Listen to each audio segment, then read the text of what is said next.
So hello guys and welcome back to my channel. তো guys সেদিন আমি যাচ্ছিলাম কলকাতা উইথ মাই ড্যাড।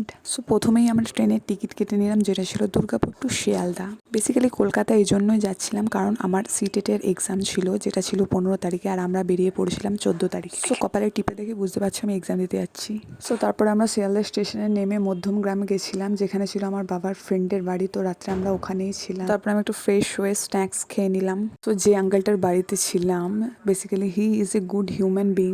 তিনি তার অর্ধেক জীবন ইউএসএতে কাটিয়েছিলেন। তো এক্সপিরিয়েন্সগুলো শেয়ার করছিলেন, আমাকেও অনেক গুড অ্যাডভাইস দিয়েছিলেন, যেগুলো আমি আমার লাইফে ফলো করব। সো ডিনার করে আমরা শুয়ে পড়েছিলাম। সো নেক্সট ডে ছিল আমার এক্সাম। তো আমাদের এক্সাম সেন্টারটার থেকে আমরা যেখানে ছিলাম সেটা ছিল মাত্র 5 মিনিটসের ওয়াকিং ডিস্টেন্স।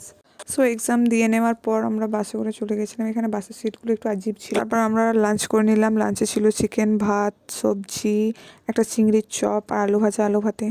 সো তারপর আমরা হাওড়া স্টেশনে চলে এসেছিলাম। ফাইনালি দেখা হয়ে গেল, এক্সাম আমাদের ডান।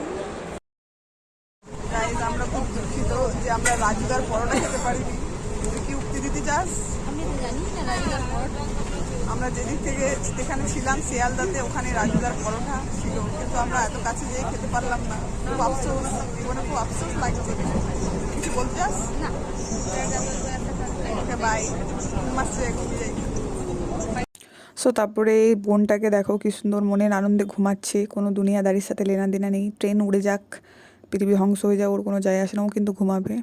সো তারপরে দেখছি যে একটু ঢং করতে হবে। সো তাই ট্রেনের গেটটার সামনে দাঁড়ালাম, কিন্তু প্রথমে ভয় পাচ্ছিলাম অনেক। তারপরে আমার দোস্ত যে আছে, সে আমাকে 2-3 বার ট্রেনিং দিল। তারপর আমি ফাইনালি দাঁড়াতে শিখে গেলাম ওই ট্রেনের গেটটার সামনে।